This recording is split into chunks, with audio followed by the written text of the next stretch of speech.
قل هل يستوي الذين يعلمون والذين لا يعلمون إنما يتذكر أولو الألباب. بگو آیا کسانی که می‌دانند و کسانی که نمی‌دانند برابرند؟ همانا تنها خردمندان پند می‌پذیرند.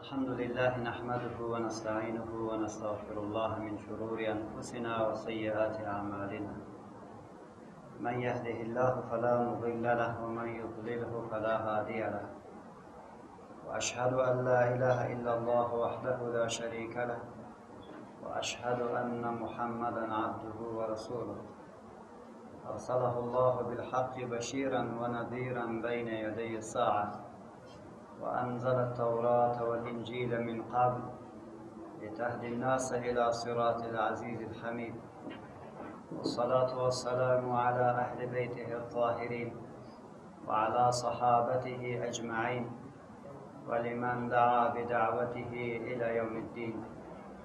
أما بعد فأعوذ بالله من الشيطان الرجيم. بسم الله الرحمن الرحيم. إنا أنزلناه في ليلة القدر وما أدراك ما ليلة القدر ليلة القدر خير من 1000 شهر تنزل الملائكة والروح فيها بإذن ربهم من كل أمر سلام هي حتى مطلع الفجر. برادر عزیز، الله جل جلاله به لطف و کرمش طاعات و عبادت ما شما را قبول بکنه و الله جل جلاله توفیق عنایت بکنه که بتانیم ایام خجسته رمضان باقی را در حالی که او از ما راضی بوده باشد به عبادت و انفاق و تهجد و صیام و قیام سپری بکنیم. الحمدلله و المنه. امیدوار هستیم که خداوند متعال از خیر از این ما شما را محروم نساخته باشد و دلایلی که در حقیقت ظاهرا میبینیم امیست که این ملت الحمدلله به حکم خدایش روزه گرفت و تلاش کردن تا قیام داشته باشند، تلاش کردن تا انفاق در راه خدا بکنند. بعد با تمام عاجزی و انکسار و تواضع قبول آن را از الله جل جلاله میخواهیم. هر قدر ما راجع به رمضان بحث بکنیم باز هم کمتر است، ولی امروز به این بحث میکنیم که رمضان چرا ما روزه گرفتیم، علت و غایه و هدف در چی است. الله جل جلاله در ماه مبارک رمضان ماهی است که قرآن در آن نازل شده است. بعد برای چی نازل شده؟ هدی للناس، جهتی که هدایت بدهد مردم را. ماهی هدایت است برای تمام بشریت. و بینات من الهدى والفرقان، و وسیله جدایی حق از باطل است همین قرآن. بناهن انسانی که قبل از نزول قرآن نه رابطه را با خود داشت، نه رابطه را با مخلوق داشت و نه رابطه را با خالق داشت، و واسطه قرآن این کتاب الهی و این کلام رب العالمین عرصه رابطه ها را دریافت. یعنی تانست که چگونه با پروردگارش ارتباط بگیرد، تانست بفهمد که چگونه با خود ارتباط بگیرد، تانست بداند که چگونه با مخلوق خدا ارتباط بگیرد. و در حقیقت قرآن کریم همانا جواب و دعایی که بار بار مسلمان ها را در نمازایش میخوانند، ایاک نعبد و ایاک نستعین اهدنا الصراط المستقیم صراط الذین انعمت علیهم غیر المغضوب علیهم ولا الضالین. در حقیقت جواب برای امین موضوع است. اگر خواسته باشیم که الله را عبادت بکنیم پس آنچه که عبادت را وزن میدهد همان قرآن کریم است. اگر قرآن در نماز خوانده نشود در حقیقت نمازی نیست. قرآن است که برای ما و شما راه مستقیم را نشان میدهد. قرآن است که برای ما و شما آنانی که مغضوب علیهم و ضالین هستند مسیر از اونها، خط اونها و روش اونها را نشان میده تا از اون حذر بکنیم.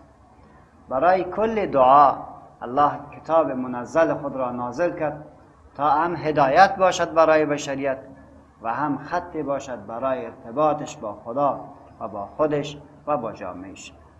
پس میبینیم که چیزی که داشته باشیم فکر میکنیم که قیمتی از او را آدم درک نمی کند، ولی هرگاه که تشنه شود بعد میداره که آب چقدر قیمت دارد. هرگاه که مانده شود بعد میفهمد که آسودگی و نشستن و استراحت چقدر با کیفیت است. ما چون قرآن در اختیار داریم این را هرگاه مقایسه بکنیم با نظام جاهلی بعد ارزش و قیمت قرآن کریم را میتونیم تثبیت بکنیم. هرگاه قرآن را و این نظام قرآنی را یک بار معادله و مقارنه بکنیم با نظام‌های وضعی امروز و جاهلانه امروز بعد می‌دانیم که الله جل جلاله چیزی عظیم ما شما را فرا خوانده و شایان ازی است که جهت شکرانش باید روزه گرفته شود. یعنی ما در بدل شکران قرآن کریم هیچ نوع طاعتی که انجام بدیم باز هم شکر از این کتاب را ادا کرده نمیتونیم. زیرا انسانی که خود را گم کرده باشه، مولایش را گم کرده باشه، مردمش را گم کرده باشه، پس ارزو چه حساب میکنی؟ یا چه عنوان را به او انسان میدی و چه قیمت به او انسان میدی؟ انسان که قیمت پیدا میکند، ارزش پیدا میکند، جاگاه پیدا میکند، در حقیقت به اساس ارتباط منظمش با خدا و با خودش با مردمش است. این ارتباطا با واسطه عقل گرفته نمی شود. این ارتباطا به اساس نظام شورایی و این و آن گرفته نمی شود. این ارتباطا به اساس خواسته ها و امیال شخصی گرفته نمی شود. برای تنظیم از این امر خداوند متعال نظام را به ما رای کرده. بنابراین هر قدر بحث از عظمت از این نظام بکنیم در حقیقت ما عاجز خواهد بودیم. وقتی که این موضوع شد نمای از شکر را، نمای از تواضع و انکسار را در ماه مبارک رمضان یک مسلمان از خود به نمایش میگذارد و قرآن کریم تعبیر میکند که فمن شهد منکم الشهر فلیصم. پس به خاطر سپاس از این کتاب عظیم و نظام عظیم الهی هر کدامتون که ما را گیر کردین پس جهت شکرانش باید روزه بگیر. روزه بگی بگو خدای عاجز هستم از اینکه چگونه تعبیر از شکرش بکنم، از عظمتش بکنم، از مقام والای از این نظام بکنم. الله جل جلاله این کتاب را نازل می کند و تعبیر زیبایی در سوره مبارکه انشاءالله صافات می دهد که انه لقرآن کریم. مسلما قرآن کتاب با عزت است. انه لقرآن کریم. بشک این قرآن کتاب کریم است و کریم هم به معنای اسم فاعل میشه ترجمه شود، هم به معنای اسم مفعول میشه ترجمه شود. انه لکتاب مکرم، انه لکتاب مکرم. بشک این قرآن کتاب با عزت است، بشک این قرآن کتاب عزت دهنده است. بنابراین انسان را عزت داد، از اون منجلا به بدبختی، جهل، کفر، شرک، بی‌عدالتی، بی‌نظامی، همه چیز انسان که امروز داره در حقیقت از بود قرآن کریم است. از این خاطر کتاب عزت دهنده است. انسان را یک بار جایگاه داد و را استحقاق از این داد که عنوان خلیفت الله را به خود بگیرد. اگر قرآن را از بشر برداری در حقیقت یک مخلوق می شود که لهم قلوب لا یفقهون بها و لهم آذان لا یسمعون بها و لهم اعین لا یبصرون بها. بعد دیگه چیزی که دیگه چشم باز کار نمی کند، باز گوش کار نمی کند، باز قلوب تعقل کرده نمی تواند، خود به خود انسان از جایگاه بزرگ پایین می شود، در حضیض حیوانیت داخل خواهد شد. از این خاطر قرآن تعبیر میکنه با آنانی که از ابزار شناختش جهت معرفت الله جل جلاله استفاده نمیکنه، میفرماید اولئک کالانعام بل هم اضل. این انسانی که خدا گم بکند و مسیر خود را به غیر قرآن کریم تشخیص بدهد، اینا چارپایه هستند، بلکه از چارپایه که هم بدتر است. یعنی واقعیت را ببینید، آنانی که از قرآن دور هستند، از کشتن مردم، از ظلم کردن مردم، از گرفتن هستی و دارایی و نیروی نظامش از این حظ میبرن، از این خجالت نمیکشن. هر روز بکشن، هر روز قتل بکنن، هر روز به یغما ببرد، هر روز تجاوز بکنند، یک بار آه نخواهد گفت. چرا نمیگرد؟ به خاطر که یک نظامی که در جا عدل و انصاف و حق را برش تثبیت بکنه، چون این نظام اونا باور نداره و چون این حقایق اونا باور نداره، بنان در حضیض حیوانات میره. زیرا حیوان بسیار که ظلم بکنه، شاید به امنوایش یک چیز ظلم بکنه، ولی به کل دنیا و به کل مخلوق ظلم نمیکنه. در حالی که انسان اگر یک بار مهار دینیش سکست، بعد از سر هر آنچه که در حقیقت مانی امیالش بداند، علیه از او مقاومت میکنه و او را از هستی بر میدارد. پس راجع به قرآن کریم که انه لکتاب کریم، یقینا قرآن کریم کتاب با عزت است. چرا با عزت است؟ به خاطر که کلام رب العالمین است. پروردگار ما این را برای ما و شما نازل کرده، از این خاطر کتاب با عزت است. به خاطر که در وقت نزولش با لکها ملائکه جهت قدوم و استقبال از کلام رب العالمین نازل شده است. این را خب بگذارین که یک سوره مستقل را به خاطر که جایگاه قرآن به ما تو معرفی شود، عظمت قرآن به ما تو معرفی شود، این را برای ما تو میدهد. إنا أنزلناه في ليلة القدر. یقینا ما قرآن را نازل کردیم در شب قدر. ما قرآن را نازل کردیم در شب قدر. شب قدر را دو تعبیر میکنن. یکی به این معنا که شبی است که تقدیر کرده می شود، اندازه کرده می شود، عزتها و ذلتهای اقوام. آنانی که به این کتاب رجوع میکند، الله عزتش میدهد. آنانی که از این کتاب برمیگردد، این مردم را الله ذلیل میکند. بدان تقدیر عزت و ذلت را الله جل جلاله در این شب میگذارد. شبی که قرآن در او نازل شد، در حقیقت عزت و ذلت اقوام و افراد در اوجا تثبیت شد. و رسول الله صلی الله علیه و سلم در حدیث زیبایی که حضرت عمر خطاب رضی الله عنه و ارضاه او روایت میکنه که سمعت رسول الله صلی الله علیه و سلم یقول، از رسول الله صلی الله علیه و سلم شنیدم که میفرمود ان بهذا الكتاب يرفع اقواما و یضع به آخرین. یقینا به واسطه از این کتاب چه بسا مردمی که رو آوردن، به ایمان آوردن، این مسیر و منهج زندگی خود قبول کردن، الله اونها را عزت میدهد. چه بسا مردمی که اونها یک دیروز با عزت بودن، دیروز رهبرا بودن، دیروز قائدین بودن، با اساس بازگشت و برگشت از این قرآن، الله اونها را ذلیل کرد. دو امپراتوری بزرگ، فارس و روم، هرگاه که با این کتاب رجوع نمی کند، این کتاب را منهج خود قبول نمی کند، الله سقوطش می دهد، ذلیلش می کند، بدبختش می کند. در پهلوی دیگهش ببینید مردمی که اونا چوپان بودن، مردمی که نه پوانتون داشتن، نه هم کدام مکتب داشتن، نه کدام نظام قوی داشتن، هیچ چیز هم نداشتن.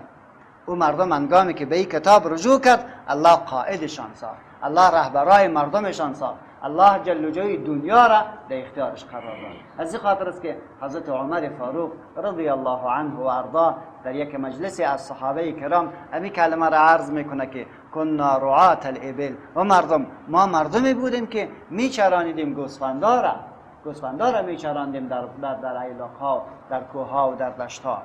فاعزنا الله بالاسلام، الله ما و شما را به اساس اسلام عزت داد. مهما ابتغینا العزة فی غیره اذلنا الله، هرگاه عزت را در غیر منهج قرآن جستجو بکنیم، الله ما را ذلیل میکنه، الله ما را واژگون و بدبخت میسازد.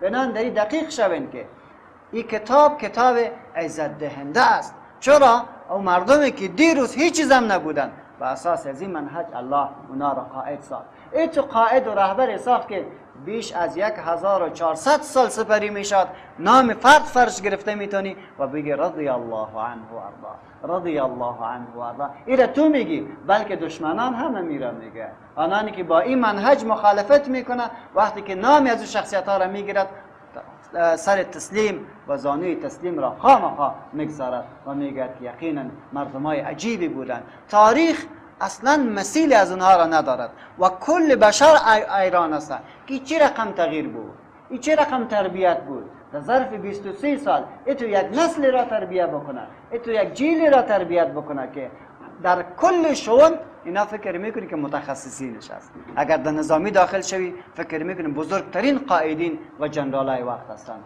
اگر وقت در دولت داری و در نظام ببینی بهترین دولت مردا بودن که تانستن تمدن بزرگی را جور بکنن که بتان تمام خوبی های دو تمدن فارس و روم را در او جایگزین بکنن و را احترام بگذاره و تمام غلطی را کنار بکشن و یک منهج به پای خود او را استوار بکنن و بسازن. این عجیب است. سیاستمدارهای عجیبه، اقتصاددانهای عجیبه، مردمای رحیم و مشفق عجیبه، قضات عجیبه. این کلش در نظر بگیرین. این کل موضوع در 23 سال تنظیم می شود و جور می شود.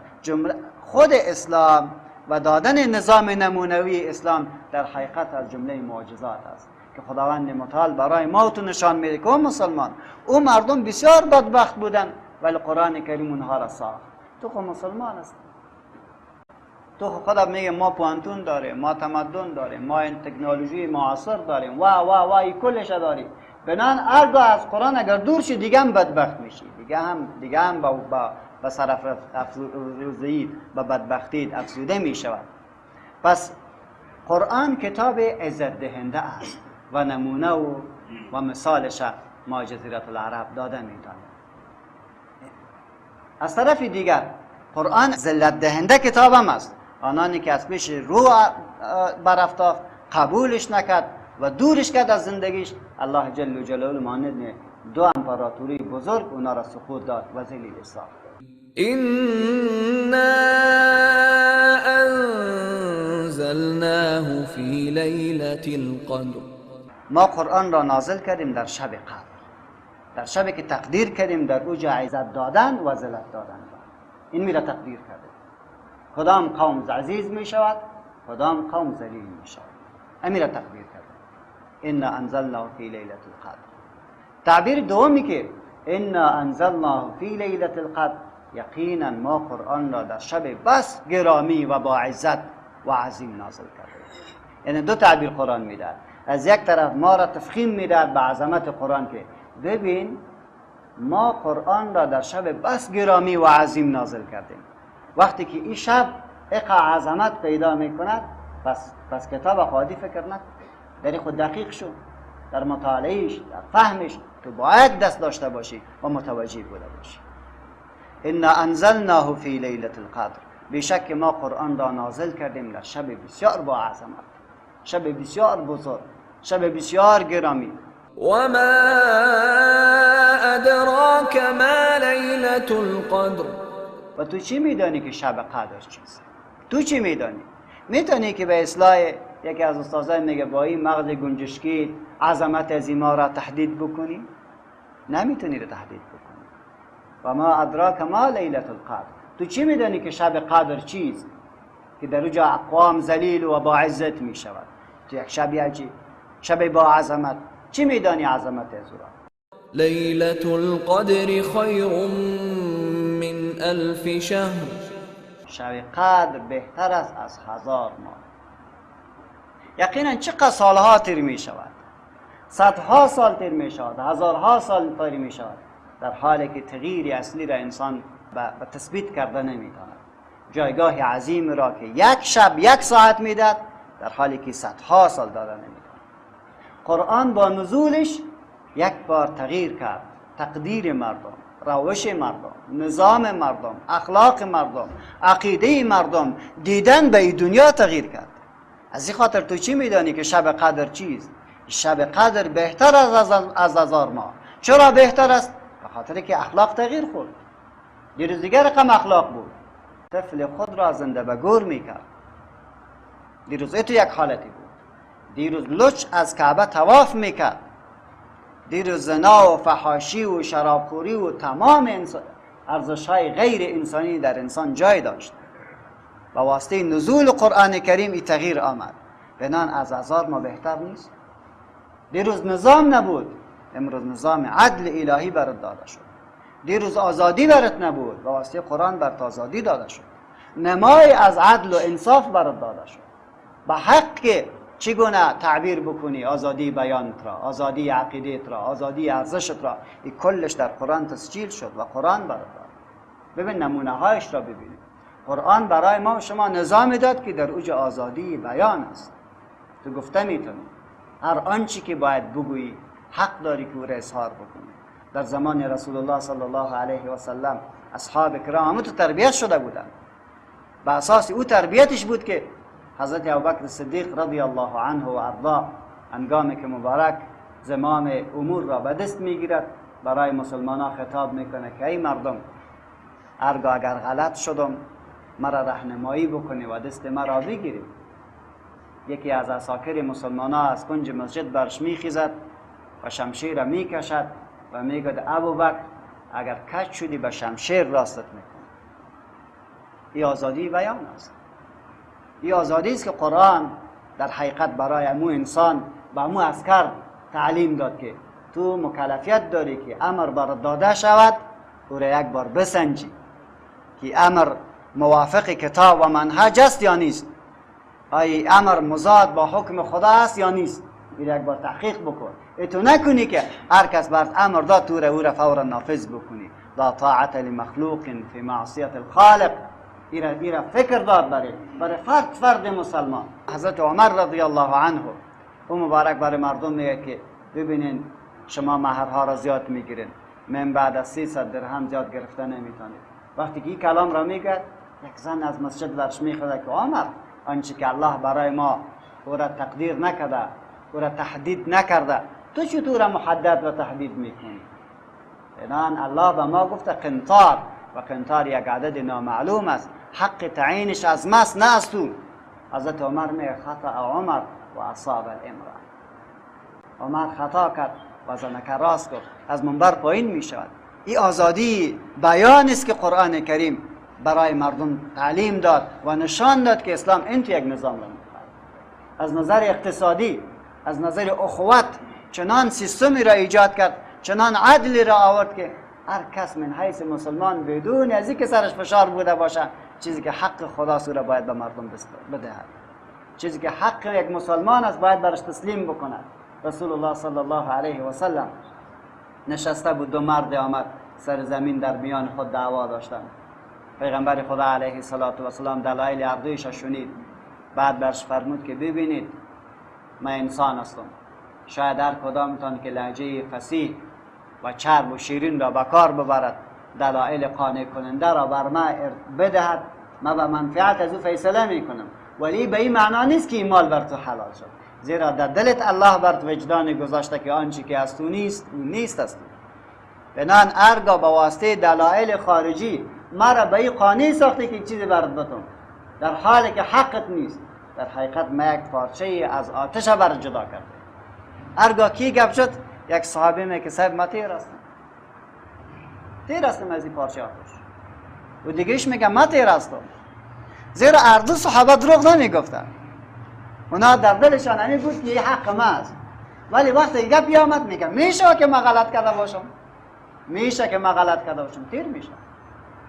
او میگه از ما نیست، تیر هستیم. برای اسلام این تو قرآن این تو یک نظام را میده، وجدانت قانون را میگذارد. آنچه که از تو نیست میگه نیست، دلایل نبیار برش، خدا فریب نتید، نیست بگذارش.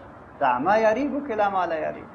از صحابی پرسان میکنه که یا رسول الله گناه چیست؟ مل اسم، گناه چیست؟ پیامبر خدا ما حک فی نفسک و کرهت ان یطلع علیه الناس. در دل تشویش را ایجاد بکنه و بفهمی که همین مردم خبر نشود، همین گناه است. هر آنچه که مردم از میخوایی سر مردم پتش بکنی همین گناه است.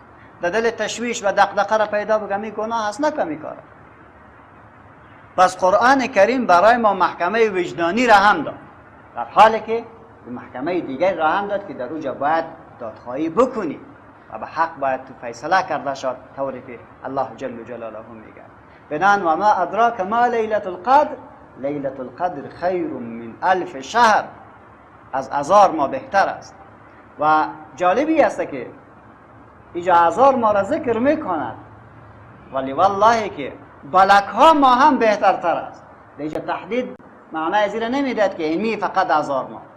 چی بکنی میلیون سال را که تو در اون نظام نداشته باشی، رابطت با خدا نباشد، رابطت با خودت نباشد، رابطت با مخلوق نباشد و اون رابطه هم رابطه قبول کرده شده الهی نباشد، چی به درد میخوره؟ یک هزارها نی لکها سال چی به درد میخورد. بنان یک شب بهتر است، به خاطر که الله ما شما را نظام داد، الله ما را قانون داد. عزیزا قرآن این رقم تعبیر میکند و به همین تعبیر اصحاب کرام زندگی کردند، به همین تعبیر اصحاب کرام به پیش رفتند. و در وقتی که رسول الله صلی الله علیه و سلم از دنیا رحلت میکند، بعد حرکت های ضد دینی شروع می شود. یک تعداد مرتد می شود، یک تعداد در دین تحریف قائل می شود، میگه که ما مسلمان هستیم خود زکات نمیدیم، یا ما مسلمان هستیم خود تحت نظام خلافت نیستیم، ما برای خود میدن. یک تعدادی رقم گفت، یک تعداد شاید گفته باشه ما نماز نمیخوانیم دیگه مسلمان هستیم. حضرت ابوبکر صدیق رضی الله عنه در مشوره که نشست، جمعی از صحابه برش پیشنهاد کرد که ابوبکر خیر است ما اول با مرتدا می جنگیم، وقتی گپ از اونا را یک طرفه ساختیم بعد علیه مانعین زکات می جنگیم. حضرت ابوبکر صدیق رضی الله عنه چی جمله تاریخی میگه؟ اینقص الدین و انا حی، دین ناقص شود، این نظام پوره الهی این ناقص شود در حالی که من زنده باشم؟ این چطور ناقص شود؟ والله لو منعوني عقالا الذي اعطيتهم لرسول الله صلى الله عليه وسلم لقاتلهم على ذلك او ماتوا دون ذلك، لقاتلهم او ماتوا دون ذلك. هم گردن بندی که امرای شطور به رسول الله صلی الله علیه و سلم می آورد، آل شطور را بیاره گردن بندش نبیارد، به خاطر هم یک رسپان امرایشان می جنگم، به خاطر یک رسپان امرایش می جنگم که دین قانون است. بنان به خاطر هم یک گردندان می جنگم تا آنانی که مخالفت میکنه و یا اونا کشته شود و یا هم ما کشته شود. قرآن برای ما ماه را داد که از مزار ما بهتر بود. چرا بهتر بود؟ به خاطر که در اینجا یک نظام کامل، شامل و ابدی الهی را خداوند متعال نصیب ما کرد. به خاطر علمی کمال نظام بود که ابوبکر صدیق میگه که اینقص الدین و انا حی، دین ناقص شود ما زنده باشم. یک ابوبکر بود و گفت که نه، تا که ما زنده شم این امکان ندارد. آل میلیون ها مسلمان است، دین ناقص شده می رود در حالی که ما آواز خدا بلند نمی کنیم. دین ناقص شده می رود، دین مورد عمل قرار نمی گیرد، کسی آواز خود را بلند نمی کند. به خاطر چی بلند نمی کند؟ این عظمت از این کتاب را نمی داند، عظمت از این قانون را نمی داند، بزرگی از این نظام را نمی داند. کلانترین مشکل ما شما است. بنان میلیون ها انسان زندگی میکنه در حالی که دین در زندگی تطبیق نمی شود، دین در زندگی نیست. این مشکل بزرگ ماست. از این خاطر الله ما را ذلیل میکند، از این خاطر ما را بیچاره میسازد، از این خاطر به اصطلاح گدایگری دروازه های یهود و نصارا میکنه. از این خاطر ما عزت خدا در دروازه های کفر میبینیم. چرا میبینیم؟ به خاطر که عزت را در دین نمیبینیم. اگر ما با کمال از دین، با شمول از دین، با بقای ابدی از دین و به الهی بودن از دین واقعا معتقد هستیم، پس چرا فرار میکنیم؟ و جالب خویی است که این دین را از ما که دشمنا خوب میشناسد. دشمنای ما این دین را از ما که خوب میشناسد، با عدل از دین، با کمال از دین، با رسوخ از دین خوب اونا باور دارد. همیشه حرکت دینی را در مقابل امیال ناشایسته ایشان صد میدانند. بنان با تمام قوت تلاش میکنه که دین را مورد حجو قرار بدهد به اشکال مختلف، به اشکال مختلف. نظامی را بر ما پیش میکند که مسلمان میگه دموکراسی، مسلمان میگه دموکراسی. این کلمه مردار و چتل هر روز از این و آن زبانش بیرون میشد. در حقیقت که این کلمه را گفتی در حقیقت نقد میکنی، کوچک مشماری و نظام پوری الهی که الله برای تو داره. چی ضرورت برش داری؟ ضرورتش چیست؟ کدام خوبی در نظام دموکراسی است که ما نداریم؟ اما خوبی در اوجا که هست و ما نداریم چی است؟ در حالی که تمام فسادی که در اوجا است الحمدلله والمنه در نظام الهی ما نیست. و این کل کشمکش که در دنیا وجود داره به خاطر علمی است، به خاطر علمی گپ است که مسلمان ها میگوید که ما نظام الهی را میخواهیم، در زیر چتر نظام الهی زندگی میکنیم، نظام غیر دینی را نمیخواهیم. ولی دشمنان خدا بر ما چی میکنن؟ بر ما تقسیم بندی را شروع کردن، تقسیم بندی عجیب و غریبی را شروع کردن. یک تقسیم بندی را به این عنوان شروع کردن: آنانی که ارزش‌های دینی را تطبیق نمی‌کنند، آنانی که پشت پا می‌زنند برای وجاهات دینی، برای کارهای دینی و معیارهای دینی، اونا را میگه که این مردمای چی هستند؟ مردمای روشنفکر هستند. فقط امیر برش داد. اینا را به عنوان روشنفکر در ذهن ما جای میده. آنانی که دین را میخواد، آنانی که ارزش را میخواد، آنانی که تراث و امو ارزش‌های گذشته دینی را در زندگی خود تطبیق میکنه، اینا را میگه اینها چی هستند؟ والا افراطگرایا هستند، بنیادگرایا هستند. بنان بنیادگرا کیست؟ کسی میگه که منهج رسول الله را کار دارم. بنیادگرا کیست؟ کسی میگه قرآن را کار دارم. بنیادگرا کیست؟ کسی که منهج دین را در تمام زندگی خود میخوایم. هر کسی که همی ابرازات این بنیادگرا شد و هر کسی که ارزش‌های یکی پای یکی دیگری زیر پای کرد و را کوچک شمرد، اینا میگه اینا یا آزاد فکر هستند، اینا وسعت فکری دارن، اینا منجمد نیستن. به می تعبیر میکنه. استغفر الله. اتو نیست. این کارهای این عنوانهای ناروا را درک باید بکنیم، دورش بکنیم. بلکه اسلام عزیز برای تربیت موضوع سلسله عنوانها داده است، سلسله نامها داده است که هرگاه اون نام به کسی متوجه شود سر خود باید تکان بخورد و متوجه شود که من کیستم. به طور مثال یکی از عناوین منافقت است. منافق کی است؟ منافق هرگاه به ما بگویی که تو منافق هستی زور ما میده، فوراً در مقابل جنگ میکنم، در مقابل ایستاده میشم، در حالی که بیایم ببینیم که رسول الله صلی الله علیه و سلم منافق کی گفت؟ کیست منافق؟ اذا وعد اخلف، وقتی که وعده میکنه خلاف میکنه، و اذا اؤتمن خان، وقتی که امانت برش میده خیانت میکنه، و اذا حدث کذب، وقتی که سخن میگه دروغ میگه. در حدیث دیگه میگه و اذا خاصم فجر، یک گپ بسیار کوچک که مطرح شود با جنگ میکنه، غال مغال میکنه، چټیات و فحش میکنه. این علائم منافق است. اربع من کن فی کان منافقا خالصا. 4 صفت که در کسی پیدا شد سخت 100% منافق است. اذا وعد اخلف، و اذا اؤتمن خان، و اذا حدث کذب، و اذا خاصم فجر. این 4 صفت که در کسی پیدا مطلق منافق است. این رسول الله صلی الله علیه و سلم گفت. بیایم از خود پرسان بکنیم که در ما چقدر از این علائم نفاق است. آیا دروغ نمیگیم؟ آیا امانت خیانت نمیکنیم؟ آیا وقت خلافی نمیکنیم؟ آیا در گپ بسیار کوچک جنگ و غال مغال و چټیات نمیگیم؟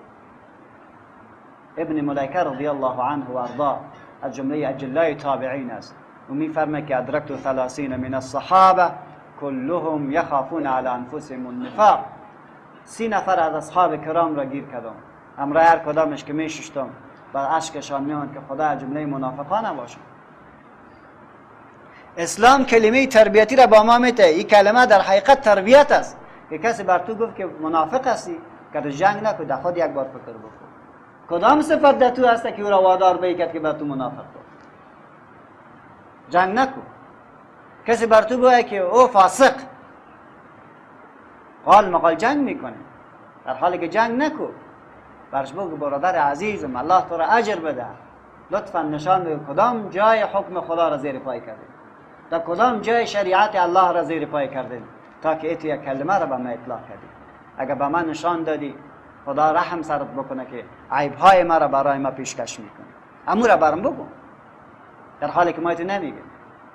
حتی باور بکنی وقت کسی را بگیم که از خدا بترس زورش میدهد، در مقابل موت استاد میشه. از خدا بترس جای به جای میگه چه گپ است، در حالی که به حضرت عمر فاروق رضی الله عنه و امیر رقم به هارون الرشید از جمله خلفای بزرگ مسلمانان به این کسی آمد برش گفت که اتق الله، فوراً از تخت پایین شد و به الله سجده کرد. از الله میترسید.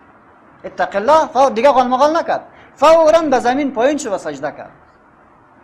این در حقیقت وجهه دینی است. ما تو امیر میخواهد ببینیم که این کلمات آستا آستا در زندگی ما کم کم میشه، زیرا این کلمات زیاد استعمال میشه، خدا با جور میکنیم.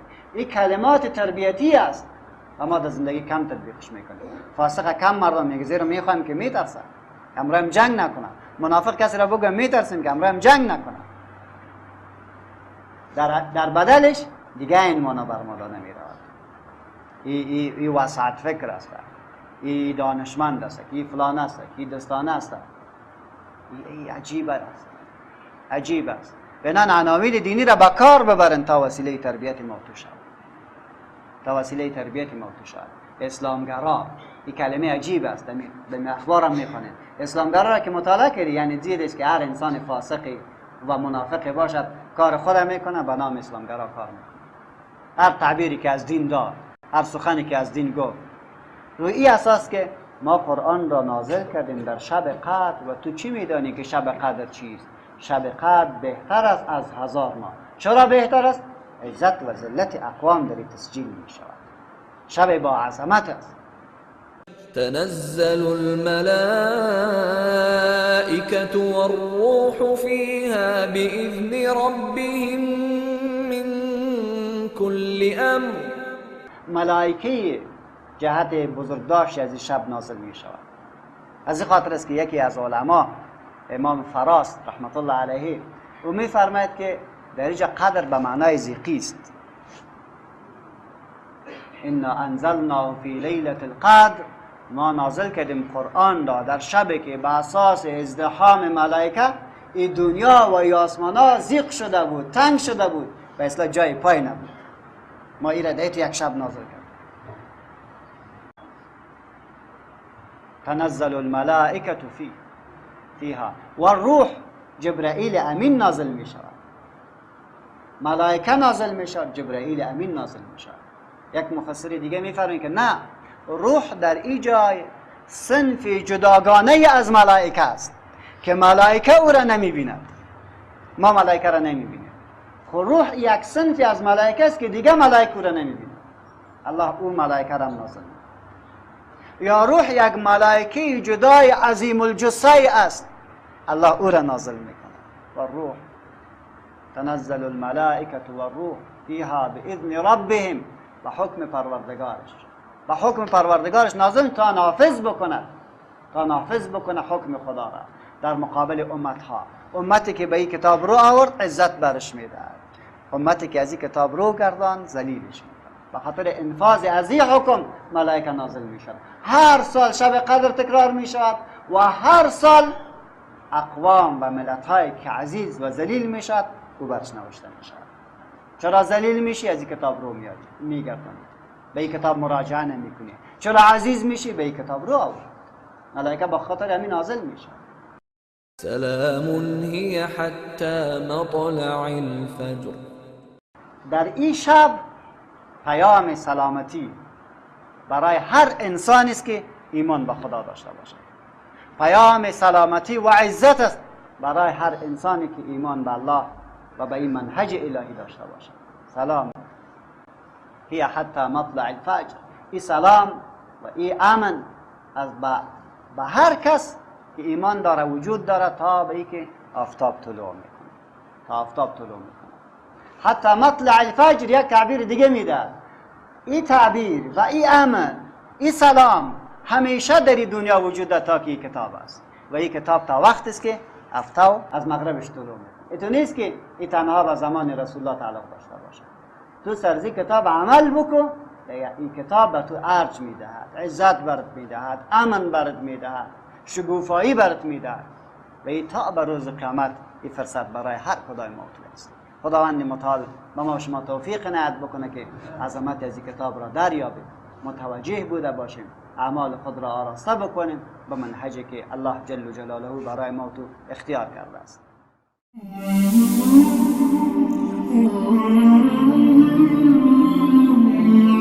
قل هل يستوي الذين يعلمون والذين لا يعلمون إنما يتذكر أولو الألباب. بگو آیا کسانی که می‌دانند و کسانی که نمی‌دانند برابرند؟ همانا تنها خردمندان پند می‌پذیرند.